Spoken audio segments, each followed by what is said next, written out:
Hey guys, I hope you're all well and staying blessed. In today's video, I'm going to be speaking about the burnt toast theory, how that can help you, how that's helped me, and how you will literally change your mind about rejection. Have you ever been in a situation where you need to go somewhere, you're urgently rushing, and then maybe you leave your house and you left your phone or your keys inside, and then you go in, your stove's on, your hair straighteners are still on, or you've left the window open, and there's literally a sign to say go back, and then you later on find out that maybe there was an accident on the way to work. Well, essentially, these theories, the burnt toast theory, is actually like a rejection to redirection.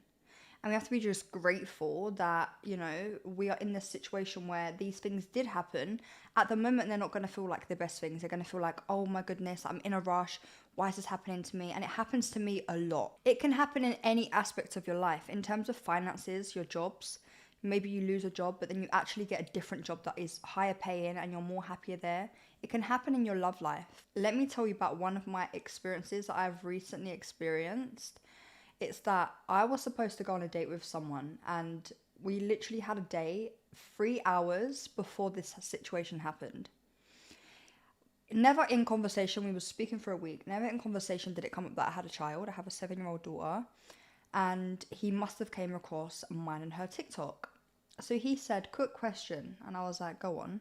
Why didn't you tell me you had a child? But for me, it's like you never asked, and I'm not just going to say, by the way, I have a child.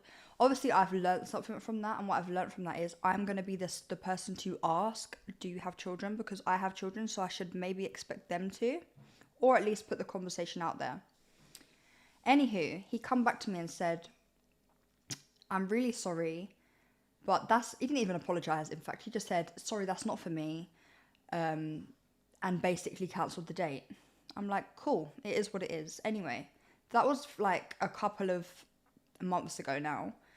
And a week or two later, someone that I've had in my life for a long time actually popped up and wanted to take me on a date. And I went on a date with this person, and all things was great. And this is just a sign that, like, maybe he wasn't for me, and this had to happen for me to give this other person a chance in terms of the love situation. And it can also happen that you're in a relationship with someone and maybe it doesn't go to plan. You go through that heartbreak. And I've been through this before. And I feel like it was the worst thing ever. It was horrible in the moment when the breakup happened.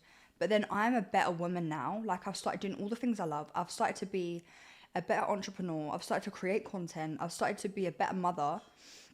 And I'm also a better human. Like, I love myself now. And I didn't do that in my relationship before. I've also had situations where I have literally left my phone at home. I literally go in my house, maybe 2 or 3 minutes after driving off, coming back from my phone, because I go to plug it in and look for the maps, and there's nowhere to plug it into. So I go back, get my phone. When these things happen, it feels like the worst thing ever, but genuinely it can save your life. And that's why I say, like, don't look at rejection as a big thing. Don't look at it as, oh my God, I've been rejected. Yes, it hurts, and yes, situations you go through are not the best. But sometimes rejection is genuinely redirection. So a situation that's recently happened that I'm going to bring up is the Brazilian flight that crashed. And I just want to first start by saying, like, genuinely my heart goes out to everyone that's going through pain and suffering at the moment, that's lost a loved one. And moving on from that part, I'm going to speak about the positives of the people that never caught that flight. So people that didn't catch a flight, I think there was about 10 people. They got to the gate late, and then the man at the gate said, sorry, the plane's already, like, ready to go. It's too late. And obviously these people was really angry at this time. They're like, I want to get on the flight. I don't care. Like, they're angry. To understand that a couple of hours later, this flight actually crashed. There was then like, I'm so grateful that I never got on that flight. And then actually their life was able to be saved. And again, that is why they essentially said it was the burnt toast theory, that these people was lucky in the situation because they got to the gate and they weren't able to get on, and they could have lost their life. And that is what people are saying that didn't make the flight. They're saying that could have been me. And that's why no matter what goes on in your life, please, I know it's hard in the moment, but don't look at the worst in every situation. Instead of looking at things in such a negative way, try and look at things as everything happens for a reason, and there's going to be something better coming, and that's why this thing had to go wrong. Always follow the signs, listen to your heart, listen to your mind, body, and soul. because you will get those weird feelings, those gut feelings that we experience. You will get those thoughts in your mind of, oh, let me go left instead of going straight when I'm driving. Listen to those little voices in your head or those gut feelings you have.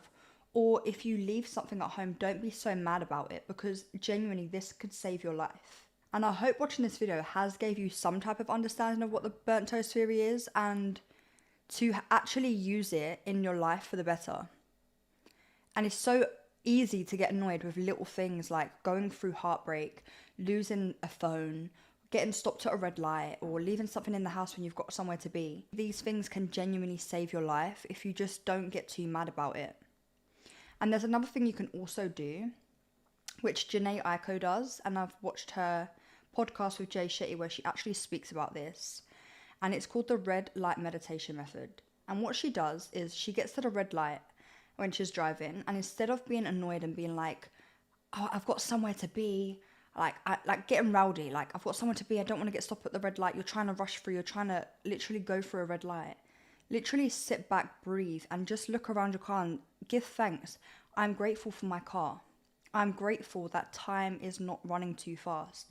Just be grateful that you are able to drive. Be able to understand that things happen for a reason. And I now use that in my everyday life, and that's just like another little thing that you could use. Instead of getting angry, sometimes just stop and be actually grateful for what it is you're actually going to collect, or something that you've lost, misplaced, or something you've been through. Everything in life teaches you lessons, and sometimes things are not just lessons, they're literally lessons for blessings. And remember, minor setbacks, major comebacks. Believe in the higher power, whether that be the universe, whether that be God, whatever it is that is your belief, whether you just have that self-belief, believe in those powers, that things happen for the greater. Listen to the signs and remember that things that happen are normally blessings. And before ending the video, I just want to say hearts out to the people that are literally going through pain, that lost someone in that Brazilian flight. And I'm going to end the video on an affirmation. And the affirmation for today's video is, I am able to use rejection to redirect my life to the greater. Thank you all so much for watching. I hope you all have a blessed day and a blessed week ahead. Stay blessed and take care. Peace.